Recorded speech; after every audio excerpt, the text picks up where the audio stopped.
Golden Kamuy Volume 2, a 355ª HQ que eu estou lendo, para o desafio 365 deste ano. Esse segundo volume aqui do mangá eu achei ótimo.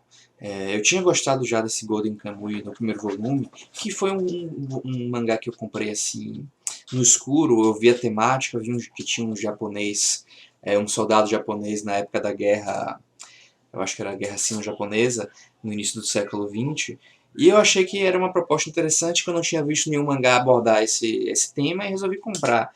E o que eu encontrei foi uma história ok, mas numa ambientação muito boa, envolvendo a região de Hokkaido e os nativos Ainu e toda a cultura das tribos Ainu. E nesse segundo volume, todos esses elementos que eu curti do primeiro mantiveram-se presentes, na verdade foram ainda mais aprimorados, e a história também deu uma guinada para melhor. Quando começa essa edição, o Sugimoto e a Shirpa, eles estão caçando um coelho, e logo vai tendo a parte que eu gostei mais do mangá, que é as conversas de Ashirpa e do Sugimoto sobre culinária. Eles têm ideias diferentes sobre culinária. E a garota Ainu vai ensinando para o seu colega sobre a culinária do seu povo, enquanto o Sugimoto vai provando as comidas, às vezes sem muita empolgação, como por exemplo quando ela oferece olho de coelho para ele. No entanto, ver todo esse processo, os comentários dela, como as comidas são feitas, é uma coisa muito legal de se ver. Inclusive, nessa mesma edição, eles vão para a aldeia da garota Ainu, e lá o autor vai comentando sobre muitos outros aspectos da cultura desse povo. E, poxa, é realmente muito divertido ver isso, ver esse encontro desse personagem que é um japonês e não tem tanto contato com as tribos Ainu, vendo ele e descobrindo mais coisas sobre a cultura dos Ainu, inclusive sobre a religião, que também daí vem o nome do mangá. Eu não fazia ideia de por que o nome do mangá era Golden Kamuy.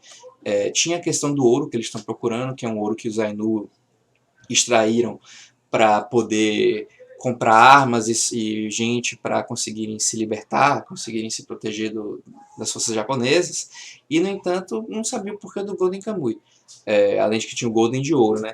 Mas aqui o mangá conta que Kamui é um nome para Deus ou divindade. Os Ainu são povos com uma religião animista, e eles acreditam que a maioria das coisas tem deuses, mas não da forma como os kami dos japoneses. Eles acreditam que os deuses tomam formas humanas, e que muitos animais eles seriam esses deuses, como por exemplo o lobo de Hokkaido, que inclusive está aqui na capa. O lobo de Hokkaido nessa época está extinto, e esse aqui é um dos últimos lobos de Hokkaido, se não o último. Isso é inclusive uma coisa que é explorada na história.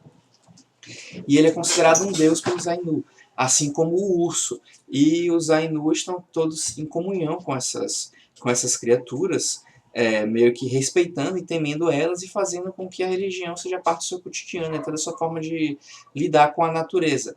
É um esquema religioso bem diferente de como é o shintoísmo japonês, e que eu achei bastante interessante de estar lendo.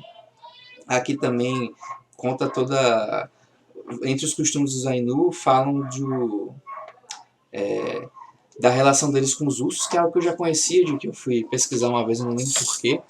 Foi quando estava pesquisando sobre a tatuagem que parece um bigode que as mulheres Ainu tatuam, que a Shirpa não faz essa tatuagem porque ela disse que as garotas hoje em dia, na época, já não estavam fazendo mais isso. Mas aqui o mangá fala sobre que entre o Kamui da posição mais alta é o Kimun Kamui, que é o deus urso, e também conta sobre o ritual em que os Ainu, quando matam uma ursa fêmea, eles pegam um filhote e criam um filhote como se fosse um membro da aldeia, dando tudo de bom e do melhor para esse filhote de urso, criando ele com muita atenção e cuidado, dando comida com mistura de leite e mel, e fazendo tudo mais, até que 3 anos depois, quando ele está adulto, ele é sacrificado em um ritual e a carne dele é consumida por todos os membros da aldeia. E eles não veem isso como uma forma de matar, e sim meio que devolver o deus para a região onde os deuses habitam. É muito legal estar vendo esses detalhes sobre a cultura Ainu. Mas claro que o mangá também tem história. E aqui a Shirpa e o Sugimoto eles são encontrados por soldados da 7ª Infantaria, que é liderada pelo tenente Eu acho que é Tsutomi o nome dele, eu não peguei ainda o nome do cara. Deixa eu ver se eu acho procurando aqui. Mas enfim, é um tenente que aparece no final do primeiro volume, que é um cara com em volta dos olhos queimados e uma placa de ferro na testa. E aqui, inclusive, revela que essa placa de ferro é porque ele levou um tiro de canhão de raspão e parte do crânio dele se foi. Inclusive, vaza um líquido, um líquido pela borda da placa, que imagino que seja o líquido que fica no cérebro, né? Esqueci o nome do líquido agora. Eu não sei se esse ferimento é muito realista, não. De repente é até mais do que eu imagino, que às vezes essas paradas de gente que sobrevive com ferimentos brutais, às vezes é bem...